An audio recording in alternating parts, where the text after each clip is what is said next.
We mentioned sex earlier, and I'm really glad that you talk about that in School of Life, because a lot of people would choose not to. Some of our most popular videos on our channel are people talking about sex. How should people think about sex differently? Because like you said, so many people think, I shouldn't think this, and I'm no good at this. Look, and, I think, it's very easy to feel you're weird around sex, and sex makes us want and do pretty weird stuff. We love a quote from Kingsley Amis where he said that having a sex drive was like being chained to an idiot for 50 years. If not an idiot, certainly a pretty strange person. I mean, somebody who in the rest of their life, believes in dignity and seriousness and equality, may, when it comes to their sex life, want to be on the floor in chains, having somebody else insult them. Right? And you think, what on earth is going on here? Now, it's our belief at the School of Life that almost every so-called bizarre sexual practice can be traced back to a pretty understandable part of human nature. Take the desire to dominate another human being in sex, right? Now, this is one of the most scary things. People who are in ordinary life, as I say, very democratic and kindly and gentle, may feel that the only thing that's going to be able to turn them on is to hit somebody else with a whip, or to call them rude words, right?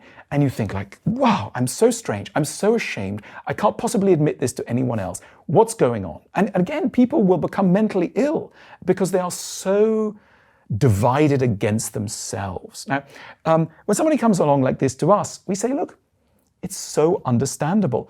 One way to look at sex is a relief from many of the pressures that ordinary life imposes on us.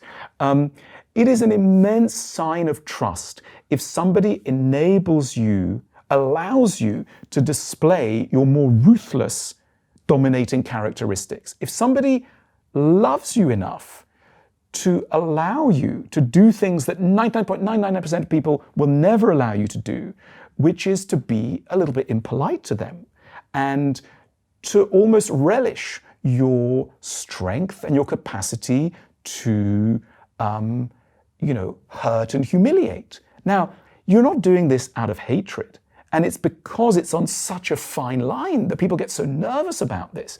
But ultimately, this in an arena of love is an attempt to get close to somebody. It's a major act of intimacy to be able to play sexual games, and people like to do this. But so many people are cut off from the origins of their fantasies and the origins of what they so-called really want to do. And they don't tell their partners. They don't even tell themselves because it sounds so weird. They want to dress up as a pirate, or they want to put on a strange hat, or the kind of watch their father used to wear, or a pair of shoes that they once saw somebody wearing, 20 years ago. And it sounds so odd, but very often it's linked to trying to express bits of our personalities that are important to us, that are taboo in the rest of life, but that we're aching to tell somebody else about in an arena that's safe. And sex should be about safety. It should be about mutuality. It should be about an opening up of parts of the self that we can't share with others. That's true intimacy. True intimacy isn't taking off your clothes. It's unrobing your soul.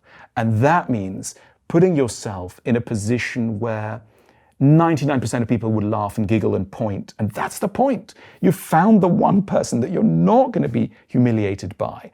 And that's your pal, that's your friend, that's your lover.